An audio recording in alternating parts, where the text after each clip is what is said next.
All right, welcome back. Remember in the last video, I told you I'm going to be sharing the most important point in this particular video, even though it's going to be a very short video. So this is the best SEO strategy that you have to remember, even though we haven't really started off with learning about the actual SEO strategies.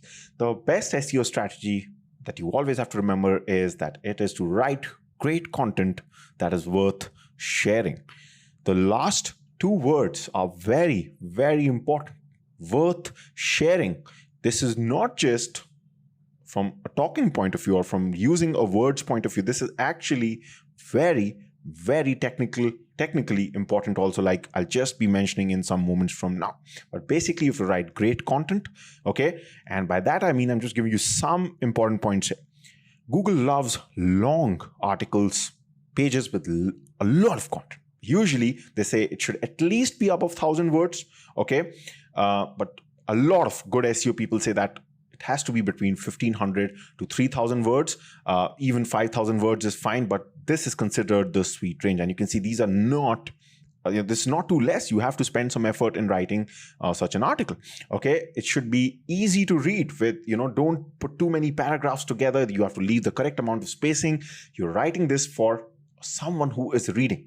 Gone are the days where you were writing all this for the Google crawlers or the, those are called crawlers. So Google actually sends crawlers like spiders to your website, which actually see and go through and rank your website. That's how SEO works, okay? People used to write for those crawlers, okay? So they did not care about whether it was easy to read or not, but not nowadays. The whole world, SEO world has changed in the last 10 years, okay? Have to write it in a good way. Imagine if you just bought a book and there was no space between the paragraphs. A lot of people do that on their websites. Do not do that. This is very important because if someone leaves your website quickly, that gives a bad signal to Google for SEO. Always remember that, okay? So make it easy to read. It should be beautiful to read, okay? Give good spacings between the paragraphs. It should be well researched, okay? So don't just write anything. Research your content. Spend some time on it. And the best way to do that is if you're running out of ideas when you're writing any piece of content, is to go to Google, type that same query that you expect someone to type when they would come to your content that you're writing on. See what the top 10 websites are, at least the top 5 websites are. Go through the content, okay? Go through some videos on YouTube. You will get so much ideas if you research from them and you make your content even better than them, okay?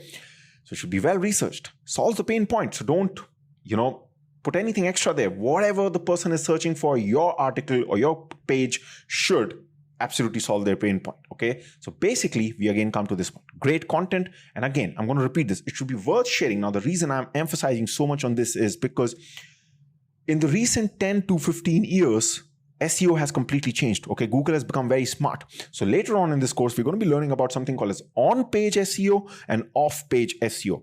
And of course, that time I'll be telling you in detail what these are. But one of the things that you have to remember is that Google pays a lot of attention to the off-page SEO. Off-page SEO just means the SEO which is not under your control. For example, if you write a great piece of content, are people sharing it? Because if it's a great piece of content, there's a good chance that a lot of people will share it. And if Google notices that a lot of people are sharing it, it automatically increases the ranking of your content. So these days, the point I'm trying to make is this. These days, there's no SEO voodoo magic that you can do by on-page SEO. That means the SEO which is done on your website, which is under your control. That is also very important. I'm also going to be covering that part. You cannot only rely on that. Google pays a lot of attention to whether your article or your content or your page or your website is being shared or not. And only those things get shared which are great. I know it's got slightly longer, but this is very, very important. SEO is not for the lazy people. Please remember that. You really have to put in the effort, even if you don't follow the other strategies that I'm going to be teaching you in this course, right? So we'll see you in the next video. I hope you got the point. Bye for now.